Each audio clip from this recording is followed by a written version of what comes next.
Hari ni macam teringin sangat nak makan asam pedas. So apa kata hari ni kita buat asam pedas ikan tenggiri. Nak masak asam pedas ni macam-macam cara ada.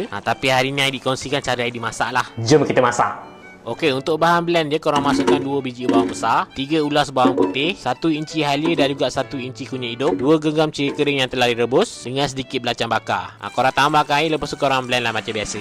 Dalam koli nanti bersama minyak masak, Aidi tambahkan sedikit halba dan juga sedai ketuk dalam 2 batang macam tu. Korang tumiskan sekejap sampailah naik bau. Kemudian bolehlah kita masukkan bahan kisar kita tadi. Korang tumis nanti kurangkan minyak tu. Banyak pula minyak Aidi. Biasalah buat video kan. Korang sambung masak sampailah dia pecah minyak. Kemudian bolehlah kita tambahkan air asam jawa, 1 ikat daun kesum dengan 1 kuntum bunga kantan. Lepas tu korang perasakanlah dengan garam secukupnya. Lepas tu korang adjustkanlah dia punya kepekatan tu. Kalau korang suka pekat-pekat, kurangkan air. Korang didihkan dulu bagi dia mesra semuanya. Lepas tu korang rasa dah sedap, dah ngam semuanya. Lepas tu bolehlah korang masukkan ikan tenggiri. Ikan tenggiri ni tak boleh makan selalu. Bukan sebab apa, sebab dia mahal.